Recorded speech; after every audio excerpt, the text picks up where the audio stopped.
Thank you. ಇವತ್ತಿನ ಮುಖ್ಯಾಂಶಗಳು: 35ನೇ ಅಧ್ಯಾಯ ಆರಾಧನಾ ಮತ್ತು ಯಾಜ್ಞದ ಸ್ಥಳವಾದ ಗುಡಾರವನ್ನು ಕಟ್ಟುವ ದೇವರ ಆಜ್ಞೆಯನ್ನು ವರ್ಣಿಸುತ್ತದೆ. ಮೋಶೆಯು ಇಸ್ರಾಯೇಲರನ್ನು ಒಟ್ಟುಗೂಡಿಸಿ 6 ದಿನಗಳು ಕೆಲಸ ಮತ್ತು 7ನೇ ದಿನ ಪರಿಶುದ್ಧವಾಗಿರಬೇಕು, ನಾವು ವಿಶ್ರಾಂತಿ ತಗೋಬೇಕು ಅಂತ ಅದ್ರ ಬಗ್ಗೆ ಹೇಳ್ತಾರೆ. ಪ್ರತಿಯೊಬ್ಬರಿಗೂ ಕೊಡುಗೆ ನೀಡಲು ಹೇಗೆ ಅವಕಾಶವನ್ನು ನೀಡಲಾಗುತ್ತದೆ ಎಂಬುದನ್ನು ಮುಖ್ಯವಾಗಿ ವಿವರಿಸುತ್ತದೆ. ಅವರ ಹೃದಯಗಳು ಮುಕ್ತ ಕೊಡುಗೆಗಳನ್ನು ನೀಡಲು ಮತ್ತು ತಮ್ಮ ಕೌಶಲ್ಯಗಳನ್ನು ಉನ್ನತ ಉದ್ದೇಶಕ್ಕಾಗಿ ಬಳಸಲು ಪ್ರಚೋದಿಸುತ್ತಾರೆ. ಈ ಅಧ್ಯಾಯದಿಂದ ನಮಗೆ ಸಿಗೋ ಒಂದು ವಿಷಯ, ಒಬ್ಬೊಬ್ಬರಿಗೂ ಯಾವುದೋ ಒಂದು ಸಮಯದಲ್ಲಿ ಅವಕಾಶ ದೇವರು ಕೊಟ್ಟಿರ್ತಾರೆ. ಅವರ ಕೆಲಸವನ್ನು ಮಾಡಲು, ಏನೋ ಒಂದು ಸ್ಯಾಕ್ರಿಫೈಸಸ್ ಕೊಡಲು, ಅರ್ಪಣೆಗಳನ್ನು ಕೊಡಲು, ಅವರ ಕಾರ್ಯವನ್ನು ಮಾಡಲು ಎಲ್ಲರಿಗೂ, ಪ್ರತಿಯೊಬ್ಬರಿಗೂ ಅದನ್ನು ನಾವು ಸ್ವೀಕರಿಸಿದ್ದೇವಾ, ನಾವು ಇವನ್ ರೆಕಗ್ನೈಸ್ ಮಾಡಿದ್ದೇವಾ ಅನ್ನೋದು ಡೌಟ್. ಅದ್ರ ಬಗ್ಗೆ ಯೋಚನೆ ಮಾಡೋಕೆ ಈ ಅಧ್ಯಾಯ ನಮ್ಮನ್ನು ಕರೆಯುತ್ತದೆ. 36ನೇ ಅಧ್ಯಾಯ ಮೋಶೆಯು ಬೆಜಲೇಲ್ ಮತ್ತು ಅಹೋಲಿಯಾಬ್ ಇಬ್ಬರನ್ನು, ಪ್ರತಿಯೊಬ್ಬ ನುರಿತ ಕುಶಲಕರ್ಮಿಯರನ್ನು ಪವಿತ್ರ ಸ್ಥಳದ ಕೆಲಸವನ್ನು ಪ್ರಾರಂಭಿಸಲು ಕರೆಯುವುದರೊಂದಿಗೆ ಅಧ್ಯಾಯವು ಪ್ರಾರಂಭವಾಗುತ್ತದೆ. ಇಸ್ರೇಲರು ಈ ಕೆಲಸವನ್ನು ಬೆಂಬಲಿಸಲು ತಮ್ಮ ಸ್ವತಂತ್ರ ನೈವೇದ್ಯಗಳನ್ನು ತರುತ್ತಾರೆ ಮತ್ತು ಅವರು ಎಷ್ಟು ಉತ್ಸಾಹದಿಂದ ಹಾಗೆ ಮಾಡುತ್ತಾರೆ ಅಂದ್ರೆ ನಾವು ಕೇಳಿಸ್ಕೊಂಡ್ವಿ. ಅಂತಿಮವಾಗಿ ಮೋಶೆಯು ನಿರ್ಮಾಣಕ್ಕಾಗಿ ಸಾಕಷ್ಟು ಸಾಮಗ್ರಿಗಳನ್ನು ಹೊಂದಿದ್ದರೆಂದು ಹೆಚ್ಚಿನದನ್ನು ತರಬೇಡಿ, ಅವರನ್ನು ತಡೆಯಬೇಕಾಗಿತ್ತು. ಸಾಕಷ್ಟು ಇದೆ, ನಮ್ಗೆ ಇನ್ ಮುಂದೆ ತರಬೇಡಿ ಅಂತ ಅಷ್ಟೊಂದು ಕಾಣಿಕೆಗಳನ್ನು ಮಕ್ಕಳು ತಂದು ಕೊಡ್ತಾ ಇದ್ರು. 37ನೇ ಅಧ್ಯಾಯದಲ್ಲಿ ಗುಡಾರದ ಪೀಠೋಪಕರಣಗಳನ್ನು ನಿರ್ಮಾಣದ ಬಗ್ಗೆ ಮಾತನಾಡುತ್ತಾರೆ. ಬೆಜಲೇನು ದೇವರ ಸೂಚನೆಗಳಿಗೆ ಹೇಳಿದ ತರನೇ ಒಡன்பಡಿಕೆಯ ಪೆಟ್ಟಿಗೆಯನ್ನು ರಚಿಸಿದನು. ಇದನ್ನು ಚಿನ್ನದಿಂದ ಲೆಪಿಸಲಾಗಿತ್ತು. ಎಲ್ಲ ಕಡೆ ನಾವು ಕೇಳಿಸ್ಕೊಂಡ್ವಿ, ಚಿನ್ನ arc is made of gold, mercy seat is covered with gold. ಎಲ್ಲ ಕಡೆ ನಾವು ಚಿನ್ನ ಕೇಳಿಸ್ಕೊಂಡ್ವಿ. ಈ ಚಿನ್ನವು ದ್ವೈವತ್ಯವನ್ನು ಪ್ರತಿನಿಧಿಸುತ್ತದೆ. The gold represents divinity. ಹಾಗಾಗಿ ಚಿನ್ನ ಉಪಯೋಗ ಪಡಿಸಲಾಗಿದೆ. ಕರುಣೆಯ ಆಸನವನ್ನು ಸಹ ಮಾಡಲಾಯಿತು. 2 ಕೆರುಬಿಗಳು ಪರಸ್ಪರ ಎದುರಾಗಿ ತಮ್ಮ ರೆಕ್ಕೆಗಳಿಂದ ಮುಚ್ಚಿದರು. ಈ ಎಲ್ಲ ವಿವರಗಳು ದೇವರು ಕೊಡ್ತಾರೆ ಈ ಅಧ್ಯಾಯದಲ್ಲಿ. ಇದರಿಂದ ನಮಗ್ ಸಿಗೋ ಪಾಠ, ದೇವರು ಆರಾಧನಾ ಗೃಹದ ವಿಷಯದಲ್ಲಿ ಹೇಗೆ ನಿರ್ದಿಷ್ಟವಾಗಿದ್ದಾರೆ ಮತ್ತು ನಮ್ಮಲ್ಲಿ ಪ್ರತಿಯೊಬ್ಬರು ಎಷ್ಟು ಪರಿಶುದ್ಧವಾಗಿರ್ಬೇಕು, ಅವರಿಗೆ ಹೇಗೆ ಆರಾಧನೆ ಸಲ್ಲಿಸಬೇಕು, ಅವರ ಟೆಂಪಲ್, ಅವರ ದೇವಸ್ಥಾನ ಹೇಗೆ ಇರಬೇಕು ಅಂತ ದೇವರು ಆಸೆ ಪಡ್ತಾರೆ ಅನ್ನೋದ್ರ ಬಗ್ಗೆ ನಮ್ಗೆ ಅರ್ಥ ಮಾಡ್ಕೊಳ್ಳೋದಕ್ಕೆ ಈ ಅಧ್ಯಾಯ ನಮ್ಗೆ ತಿಳಿಸುತ್ತದೆ. 38ನೇ ಅಧ್ಯಾಯ ಬೆಜಲೇನನು ಸುಟ್ಟು ಕಾಣಿಕೆ ಯಾಜ್ಞವೇದಿಯನ್ನು ಕಟ್ಟಿಸಿದನು, ಅದನ್ನು ಗುಡಾರದ ಆಸ್ಥಾನದಲ್ಲಿ ಇರಿಸಲಾಯಿತು. ನಾವು ಕೇಳಿದ ಎಲ್ಲ ವಿವರಣೆಗಳನ್ನು, ಅದರ ಜೊತೆ ಕಂಬಿನ ಚಲಾನೆಯನ್ನು, ಪ್ರದೇಶ ಮತ್ತು ಅದರ ನಿಲುವನ್ನು, ಸೇವೆ ಸಲ್ಲಿಸುವ ಮಹಿಳೆಯರು ದಾನ ಮಾಡಿದ ಕನ್ನಡಿಗಳಿಂದ ಮಾಡಿದರು. ಇವತ್ತು ಓದಿ ನಾನು ತಿಳಿಸ್ಕೊಂಡೆ. ಅಲ್ಲಿ ಕಂಚಿನ ಚಲಾನೆಯನ್ನು, ಪ್ರದೇಶ ಸೃಷ್ಟಿಗಾಗಿ ತಮ್ಮ ಕನ್ನಡಿಗಳನ್ನು ತ್ಯಾಜಿಸಿದ ಮಹಿಳೆಯರು ನಿಸ್ಸಾರ್ಥನೆಯನ್ನು ಪ್ರದರ್ಶಿಸಿದರು ಮತ್ತು ದೇವರ ಸೇವೆಯ ಮೇಲೆ ಕೇಂದ್ರೀಕರಿಸಿದರು. ತಮ್ಮ ಸ್ವಂತ ಕನ್ನಡಿಗಳನ್ನು ಈ ಬ್ರಾನ್ಸ್ ಬೇಸಿನ್ ಅಂಡ್ ಸ್ಟ್ಯಾಂಡ್ ಮಾಡ್ಲಿಕ್ಕೆ ಚರ್ಚಲ್ಲಿರೋ ಮಹಿಳೆಯರೆಲ್ಲ ಕೊಟ್ಟಿದ್ದಾರೆ. ಆದ್ರಿಂದ ಅವರು ಈ ಕೆಲಸವನ್ನು ಮಾಡಿದರು ಅಂತ ಈ ಅಧ್ಯಾಯ ಓದಿ ನಮ್ಗೆ ಸಿಗೋ ಪಾಠ, ಈಗ ಈ ಕ್ಷಣಕ್ಕೆ ದೇವರ ಕೆಲಸಕ್ಕೆ ಕೊಡುಗೆ ನೀಡುವ ಮಾರ್ಗಗಳು ಕುರಿತು ಆಲೋಚಿಸಬೇಕು. ಜಾಸ್ತಿ ಸಮಯ ನಾವು ಯೋಚಿಸಬಹುದು, ದೇವರಿಗೆ ಕೊಡ್ಬೋದು, ದೇವರಿಗೆ ನಮ್ಮಲ್ಲಿರೋದು ಏನನ್ನ ನಾವು ದೇವರಿಗೆ ಕೊಡ್ಬೋದು ಅಂತ ನಾವು ಯೋಚಿಸಲು ದೇವರು ಕರೆಯುತ್ತಾರೆ.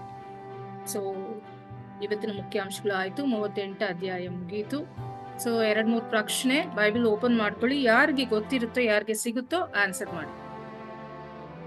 ಸೊ ನೈವೇದ್ಯವನ್ನು ತಂದ ಜನರಿಗೆ ಯಾವ ಗುಣಲಕ್ಷಣ ಅಗತ್ಯವಿತ್ತು? 35ನೇ ಅಧ್ಯಾಯ 5ನೇ ವಾಕ್ಯ.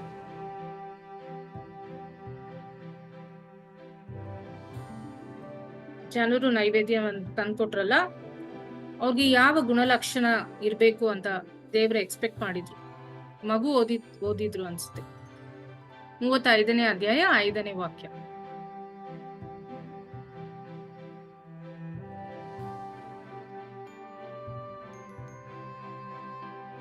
ಯಾರಿಗ್ ಸಿಗುತ್ತೋ ಹೋಗಿ ಓದಿ, ಕಾಲಲ್ಲಿ ಇರೋಗೆ ಯಾರಿಗೆ. ಏನಪ್ಪಾ ಜೋರ್ಗೆ ಹೇಳಿ. ಮನಪೂರ್ವಕವಾಗಿ ಕೊಡಬೇಕು. ಎಸ್, ಹೃದಯದಿಂದ ಮನಪೂರ್ವಕವಾಗಿ ಕೊಡಬೇಕು ಅಂತ ದೇವರು ಎಕ್ಸ್ಪೆಕ್ಟ್ ಮಾಡ್ತಾರೆ. ಓಕೆ, ಗುಡಾರಕ್ಕಾಗಿ ಕಾಣಿಕೆಗಳನ್ನು ತರಲು ಜನರು ಯಾವುದು ಪ್ರೇರೇಪಿಸಿದರು?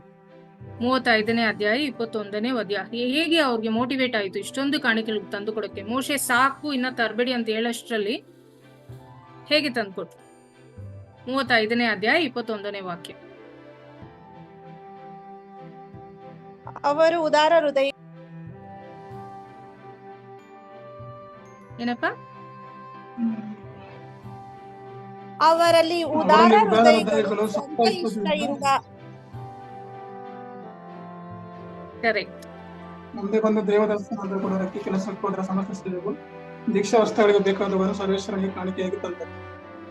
S, they were inspired to bring ಕಾಣಿಕೆಗಳು. Okay, good. ಅರ್ಪಣೆಗಳನ್ನು ತರಲು ಯಾರು ಬಂದರು?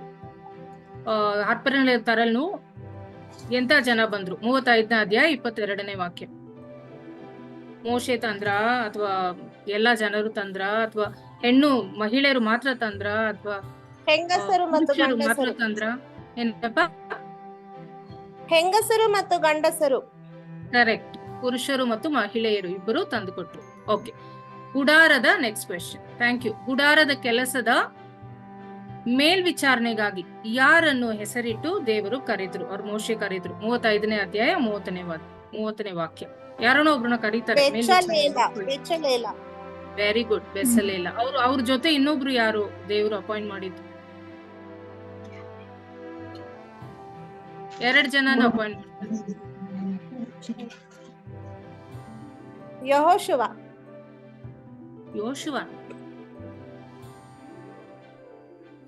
ಫಸ್ಟ್ ಸ್ಟಾರ್ಟಿಂಗ್ ಅದೇ ಇರೋದು, ಆಮೇಲೆ ಹೇಳಿ. ನೆಕ್ಸ್ಟ್ ಕ್ವೆಶ್ಚನ್ ಹೇಳ್ತೀವಿ. 36ನೇ ಅದೇ. ಇಬ್ರು ನಿನ್ನೆಯಿಂದ ನಾವು ಕೇಳಿಸ್ತಾ ಇದ್ವಿ. 2 people filled with the spirit of God. ಇಬ್ರು ದೇವರ ಪರಿಶುದ್ಧ ಫಿಲ್ ಮಾಡಿ ದೇವರ ಅವ್ರನ್ನ ಕರೀತಾರೆ. ಕರೆಕ್ಟ್, ಅಹೋಲಿಯಾಬ್ ಮತ್ತು ಬೆಜಲ್. ಎಸ್, ಅವ್ರಿಬ್ರನ್ನು ಕರಿ ನೆನ್ನೆಯಿಂದ ಕೇಳಿಸ್ಕೊತಾ ಇದೀವಿ. ಅವ್ರಿಬ್ರನ್ನೇ ದೇವರು ಕ್ರಾಫ್ಟ್ ಮ್ಯಾನ್ಶಿಪ್ ಎಲ್ಲ ಫರ್ನಿಚರ್ ಎಲ್ಲ ಮಾಡೋದಕ್ಕೆ ಅವ್ರಿಬ್ರನ್ನ ಕರೀತಾರೆ. ಓಕೆ, 36ನೇ ಅಧ್ಯಾಯ 30ನೇ ವಾಕ್ಯ. ನಾನು ಬೈಬಲ್ ಇಂದಾನೇ ತೆಗ್ದಿದ್ದೀನಿ ಕ್ವೆಶ್ಚನ್ಸ್, ಸೊ ನೀವು ಬೈಬಲ್ ಓದಿದ್ರೆ ಸಿಗುತ್ತೆ. ಇದಲ್ಲದೆ ಅವರು dash fill up the blanks dash ಅವನಿಗೆ ಇನ್ನ ಉಚಿತವಾದ ಕಾಣಿಕೆಗಳನ್ನು ತರುತ್ತಿದ್ದರು.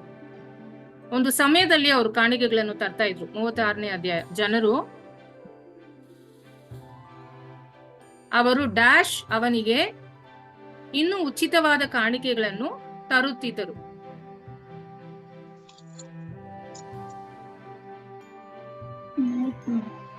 ಸರ್ವೇಶ್ವರ ಆಜ್ಞಾಪಿಸಿದ ಕೆಲಸಕ್ಕೆ ಬೇಕಾಗಿದ್ದಲು ಬಹಳ ಹೆಚ್ಚಾಗಿ ಜನರು ಕಾಣಿಕೆಗಳನ್ನು ತರುತ್ತಿದ್ದಾರೆ.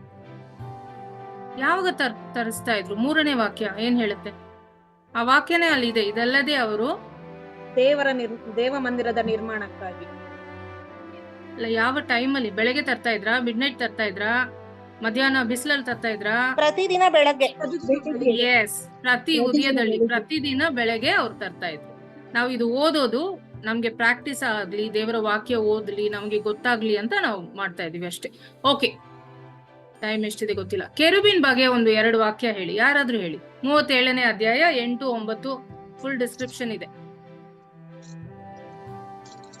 ಕೆರುಬಿನ್ ಯಾರಾದ್ರೂ ಹೇಳಿ. ಕೃಪಾಸನದ ಒಂದೊಂದು ಕೊನೆಯಲ್ಲಿ ಒಂದೊಂದು ಕೆರೂಬಿಯನ್ನು ಮಾಡಿ ಕೃಪಾಸನಕ್ಕೆ ಜೋಡಿಸಿದನು. ಆ ಕೆರೂಬಿಗಳು ಮೇಲಕ್ಕೆ ರೆಕ್ಕೆಗಳನ್ನು ಚಾಚಿರುವಂತೆಯೂ ಇದ್ದವು. ಅವುಗಳ ಮುಖಗಳು ಎದುರು ಬದುರಾಗಿ ಕೃಪಾಸನವನ್ನು ನೋಡುತ್ತಿದ್ದವು. Very good, correct. ಇನ್ನ ನೆಕ್ಸ್ಟ್ ವರ್ಡ್ಸ್ ಕೂಡ ಇದೆ. Very good, thank you. Okay, next question. ಬೇರೆಯವ್ರು ಯಾರಾದ್ರೂ ಹೇಳಿ. ಒಂದು ನಿಮಿಷ ಮ್ಯಾಮ್, ಅಕೇಶ ಯಾರು ಓದ್ತಿರೋ ಸ್ವಲ್ಪ ಕ್ಯಾಮ್ರಾ ಆನ್ ಮಾಡಿ, so that I can spotlight. ಸ್ವಲ್ಪ ಈಸಿ ಆಗುತ್ತೆ ನನಗೆ, ಇಲ್ಲಾಂದ್ರೆ ಸ್ಪಾಟ್ಲೈಟ್ ಮಾಡಕ್ಕಾಗಲ್ಲ ನಿಮ್ಮನ್ನ. ಆನ್ಸರ್ ಮಾಡೋರು ಕ್ಯಾಮ್ರಾ ಆನ್ ಮಾಡಿದ್ರೆ ಅವ್ರು ಸ್ಪಾಟ್ಲೈಟ್ ಮಾಡ್ತಾರೆ.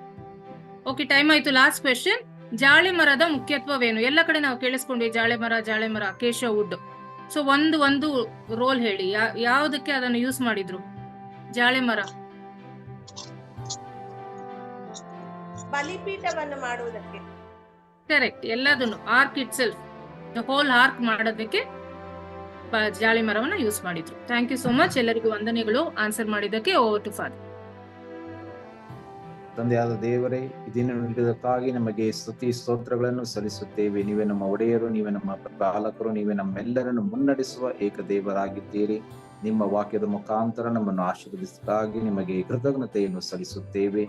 ಇಂದು ಓದಿದ ಕುಟುಂಬದವರನ್ನು ಹಾಗೂ ಕೇಳಿದ ಕುಟುಂಬದವರನ್ನು, ವಿಶೇಷವಾಗಿ ನಮ್ಮ ಧರ್ಮ ಕೇಂದ್ರವನ್ನು ಅರಸಿ ಆಶೀರ್ವದಿಸಿರಿ. ಮಾತೆ ಮರಿಯಮ್ಮನವರೇ, ಕುಟುಂಬದ ತಾಯಿಯೇ, ಕುಟುಂಬದ ರಾಣಿಯೇ, ಎಂದಿಗೂ ನಮ್ಮ ಜೊತೆಗಿದ್ದು ನಮಗಾಗಿ ಪ್ರಾರ್ಥಿಸಿರಿ. ಈ ಪ್ರಾರ್ಥನೆಯನ್ನು ಪ್ರಭು ಯೇಸು ಕ್ರಿಸ್ತರ ಮುಖಾಂತರ ಪ್ರಾರ್ಥಿಸುತ್ತೇವೆ. ಆಮೆನ್. ಪ್ರಭು ನಿಮ್ಮೊಡನೆ ಇರಲಿ, ನಿಮ್ಮ ಆತ್ಮದೊಡನೆ ಇರಲಿ. ಸರ್ವಶಕ್ತ ದೇವರಾದ ಪಿತಾ, ಸುತ ಮತ್ತು ಪವಿತ್ರಾತ್ಮರು ನಮ್ಮೆಲ್ಲರನ್ನು ಅರಸಿ ಆಶೀರ್ವದಿಸಲಿ. Amen. Thank you, Father. Thanks to all the families. Thanks to today's family. God bless all of us. Good night. Good night.